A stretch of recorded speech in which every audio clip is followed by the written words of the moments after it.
हूं। एक जगह हम कथा कहने गए तो कथा रात्रि में होती थी और थोड़ा कुछ देर रात तक होती थी कथा। पता नहीं वहां मार्केट वार्केट बंद हो जाता था जब ज्यादा, तब लोग कहते थे महाराज बाजार वाजार बंद करके आएंगे तब कथा सुनेंगे। चलो भाई तुम लोगों की श्रद्धा है, कोई बात नहीं। अब ठंडी का टाइम है, जनवरी में कथा हो रही साहब, और रात्रि देर रात तक हो तो बोलने वाले को भी दिक्कत है, सुनने वालों को दिक्कत, लेकिन संख्या बहुत होती थी रात्रि में। प्रेमी तो थे वहां के लोग, बाजार वाजार मार्केट दुकान बंद करके आते थे बिल्कुल, तब कथा में बैठते थे और खूब सुनते थे। ठंडी खूब पड़े, अपना अपना साधन कंबल अम्बल सब लेके आते थे। चलो उत्साह बढ़ता था वक्ता का कि ठंड बड़ी पड़ रही है लेकिन भीड़ तो बहुत है, सुन रहे हैं। एक दिन की बात बतावें आपको, कथा बहुत देर तक मैंने कह दी, विश्राम था उस दिन। अब जब देर ज्यादा हो गई तो एक श्रोता ऐसा था कि वो बाद में जाके भोजन करता था। पहले कथा सुनता था फिर बाद में भोजन करता था, उसका नहीं। लेकिन उस दिन ज्यादा लेट हो गई ना कथा, भोजन तो करके आया नहीं था। जैसे ही पहुंचा तो पत्नी कथा की प्रेमी नहीं थी, वो कथा में आती ही नहीं थी, न कथा के प्रति प्रेम था उसका। वो उसने अपना अंदर से कुंडी बंद कर ली और उसने बहुत खटखटाई, पूरा मोहल्ला जग गया। लेकिन वो तो नाटक कर रही थी, सो थोड़ी रही थी। लेकिन जब मोहल्ला वालों ने डांटा कि खबरदार, मर्यादा नाम की चीज नहीं है, पूरा मोहल्ला कह रहा है, चिल्ला रहा है, और अंदर से किवाड़ तो शर्म के मारे उसने फिर खोला। जब लोगों की, सैकड़ों लोगों की आवाज सुनाई देने लगी, बस नाराज है, बहुत नाराज है। अब समझना जरा बात क्या स्थिति, हम तो उसकी बात सुन करके अभी तक हमको भूल नहीं रही है वो बात। कम से कम 35 साल हो गए और ज्यादा ही हो गए होंगे, चाहे 35 साल पुरानी घटना, आज भी नहीं भूल रही वो बात में। नाराज हो गई वो, नाराज तो थी और नाराज हो गई कि तुमने सैकड़ों लोगों से ये सब नाटक करवाया। तो धीरे से पति कहता है भूख लगी है, भोजन चाहिए। का रसोई में रखा है भोजन, आराम से चुपचाप खा लो, नींद खराब मत करो। सीधा साधा था। उसने कहा कि कथा में स्वामी जी कहते ना विवाद नहीं करना चाहिए, संवाद करना चाहिए पत्नी से, लेकिन विवाद की कंडीशन है भोजन के पीछे विवाद करें। अब ही तो कथा सुन के आए, कथा का असर क्या रहेगा। तुरंत गया अंदर, देखा तो रोटियां बहुत कड़क हो गई थी, ममता बनर्जी से भी ज्यादा कड़क,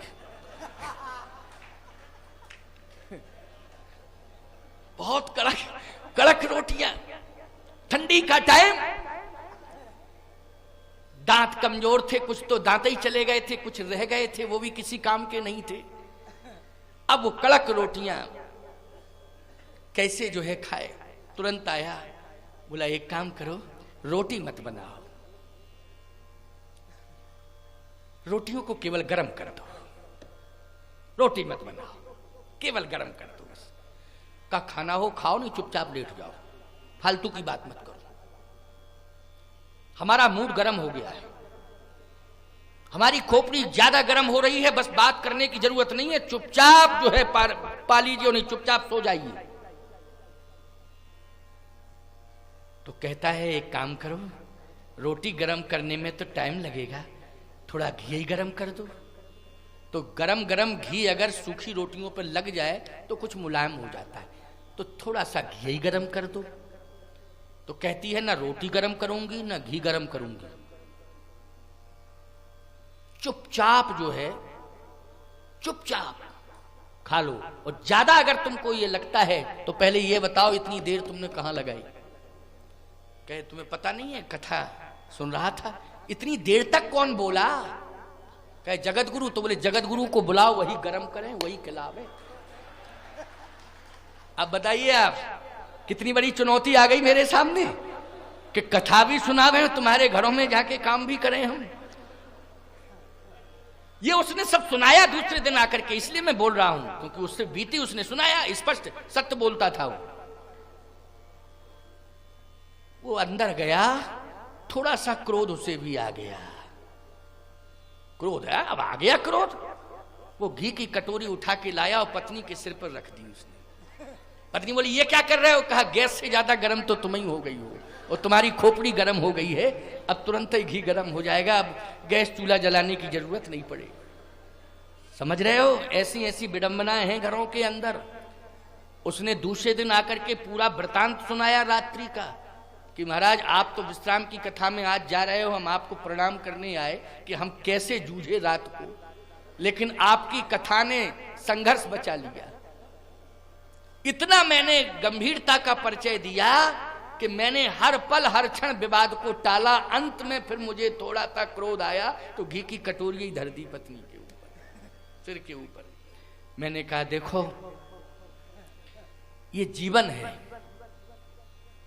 इसी जीवन में ग्रह कारज नाना जंजाला, जो मैंने अभी चर्चा की ना, आपने सबने सुना। परंतु अगर पत्नी कथा सुनने आई होती तो उसके विचार बदले होते कि नहीं होते? बोलो, बदले होते विचार कि नहीं होते? कथा से विचार बदलता है, कथा से संस्कार जीवन में